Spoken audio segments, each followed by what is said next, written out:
Welcome to this week's Thrifted Finds and Makeovers. This little metal bird cage is probably my favorite today, and my friend gave this to me. We're just going to give it a good cleaning and a paint job, and I'm excited to see how it's going to turn out. After cleaning this piece, I sprayed the entire thing with sealer and then 2 coats of the Rust-Oleum paint. I did take some fine grit sandpaper and try to smooth out some of the chip paint and bumps on the bottom. There was still a little bit, so I decided to take some baking soda and chalk paint and just do a nice light textured coat right down there at the bottom. I did think of adding some antique wax or dark wax, but decided I would leave it just the way that it is. You gotta love a good, quick and easy thrifted makeover for less than $1.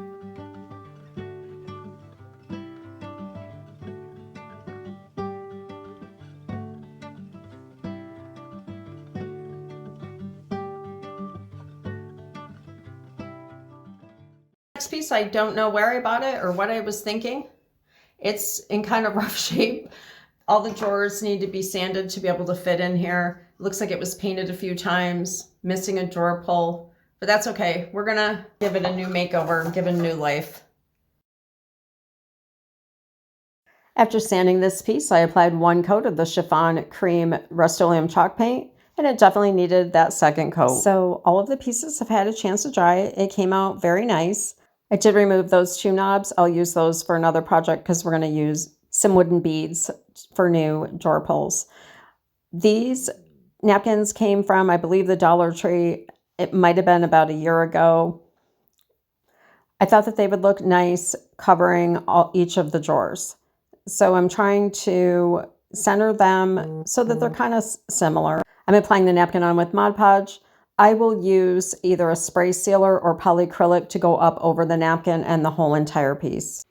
Now I have all 3 drawers done. I just want to let them dry up a little bit before I put them inside of the dresser. Thinking that this might be a little too plain.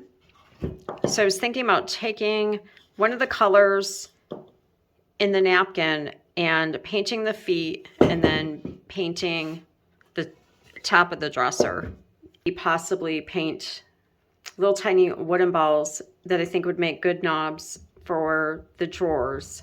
And maybe I might leave them the wood tone or paint them with the peach. We'll have to see. I think I have the peach matched up here as much as, but as good as I could get it. Just mixed a little bit of all of those.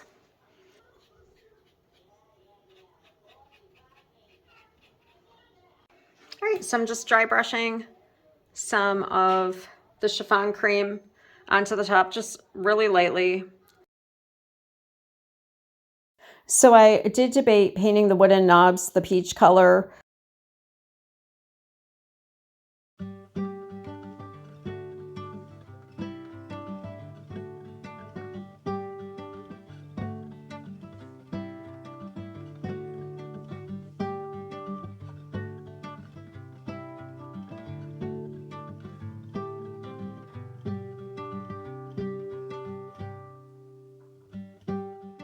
The next is a little cast iron skillet. I think that these were given to me. I did keep one of them because they look pretty around the holidays with a pillar candle and some pit berries around them.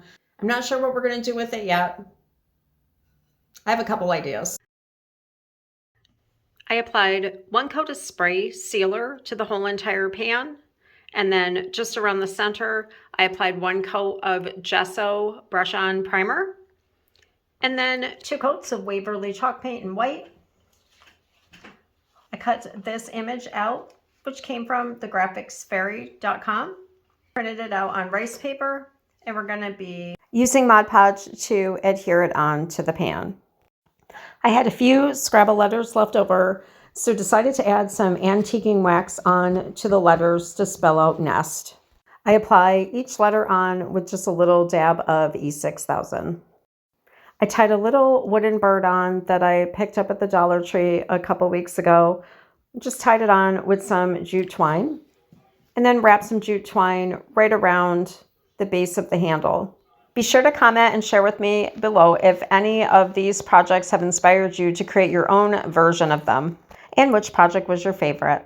I love the design of this vase. I paid $1.50 for it. I just have so many glass vases, so I thought that this would be a perfect one to try something different on. So I sprayed on some of the Rust-Oleum sealer onto the vase, and then I applied 2 light coats of the Rust-Oleum 2-in-1 primer, and I believe it was matte white. So I did get a paint drip right here, so I'm going to make sure that my design goes right up over it so you can't tell. I did this image out onto the rough side of the rice paper. I just took some butterflies from canva.com, stacked them on top of one another, measured it, and that's going to be our graphic for the vase. I cut around the image as close as I could. I'm hoping that the weight of the vase will kind of match the rice paper so it's not so noticeable. I'm applying Mod Podge to the back of the entire graphic. I did not add Mod Podge up over the top. I'd rather spray it with some spray sealer or brush on 2 coats of polyacrylic. I had some of the beautiful lavender that we showed in a previous video. I will put the link to that below in my description because it was a really good deal and it's beautiful. I love all these beautiful, vibrant summer colors. This one I picked up at a thrift store on my last trip.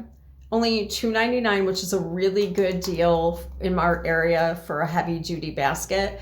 Kind of looks like maybe it was a wine basket. It has the piece of wood in the center. It has a wooden bottom. But I've got a plan for this piece that was inspired by one of the projects that I did last Sunday. I applied spray sealer to the whole entire basket, and it actually took 3 good coats of Rust-Oleum 2-in-1 chalk paint and primer to cover the whole thing. So this project was inspired by one of the baskets that I did last week, and I took the Dollar Tree napkin and just cut along the top, and I'm going to apply Mod Podge, and I think that that's going to look nice all the way around the basket. I'm definitely going to go on with a very generous brushing because I want to be able to push the napkin all the way down in these little sections.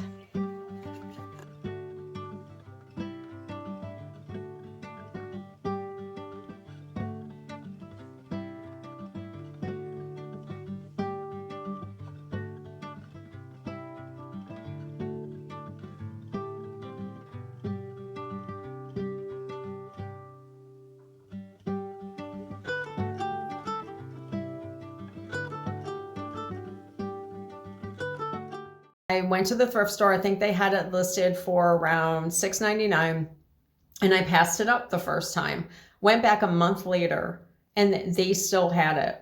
They had marked it down to $4.99. All I have to do is clean it, and I just think it's so beautiful. It has a lot of detail, made in India, and I think it's going to clean up really, really nice. Holds, I don't even have to put anything in the bottom to hold that taper candle, but this I was really excited about. This piece I'm keeping, and I'm only cleaning it. So I found out that this piece did unscrew, which made it a little bit easier to clean. I did use Brasso to clean it. If anybody has any other suggestions on something a little bit less toxic and hazardous, please drop a comment below and let me know. But I'm so happy with the way that it came out. So I picked up this little party light bird for $1.99 at the thrift store. And I do love the color of him, but we're going to be giving him a spring summer makeover. I thought this would look really neat with a succulent in it or an air plant, but we'll see. The first step that I did was apply a coat of spray sealer just so the paint would adhere better. And then I brushed on a coat of the chiffon cream chalk paint. So I'm going to use some of the chalk paint, and I believe that this is the color Mineral. Just going to dry brush, bring out some of his little feathers. The reason that I used chalk paint is because I really wanted him to have a lot of texture and be able to bring it out. Then I took some DIY white wax. I did apply it to the whole entire piece and wipe it back. And then I added an extra layer any place that I wanted to make a little bit brighter. I think he came out super sweet and I can't wait to use him in my displays.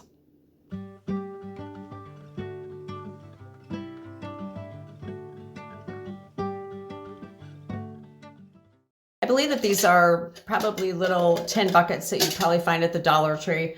I think I got 4 of them at a yard sale for 50 cents. I couldn't pass them up, but we're going to be giving these a new look today.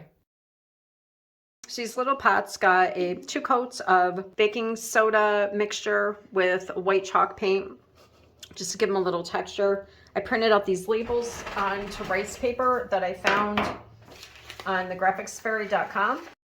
So I realized after I cut this label out that I wanted to tear around the edges to give it a little bit more of a vintage look, which I do that, but I don't believe that I film it.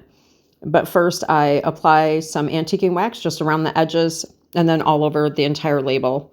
You'll notice in these projects that one of the buckets comes out a little bit more aged and grungy looking than the other. And I just applied the label on with some Mod Podge. I did not go up over the top of the label with the Mod Podge.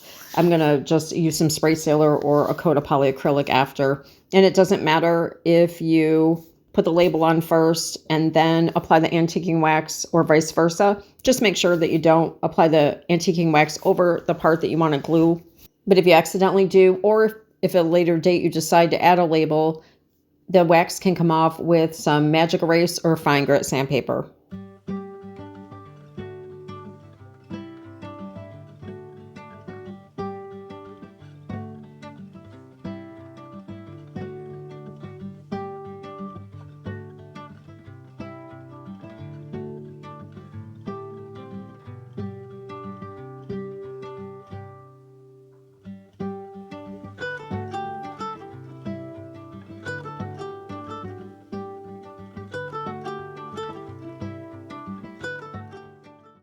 So my sister gave me this picture frame to upcycle. I applied 2 coats of the chiffon cream from Rust-Oleum, and then I took a damp cloth and distressed the edges. I decided that it needed a little bit more to go with the picture that I printed out to put inside. So I mixed up a shade of green that I thought would work and applied it on to the frame, wiped it back. I don't show it in the video and I apologize. All I did was go around the inside with some antique wax very faintly and wipe it back, and then applied white wax all over the whole entire frame. Let it sit for a while and then buff that back. The graphic is from thegraphicsfairy.com. I saved that on my computer, went over to Canva, added my Bible verse, and printed it out on rice paper. And I used an old HP inkjet printer. I'll link a similar one below.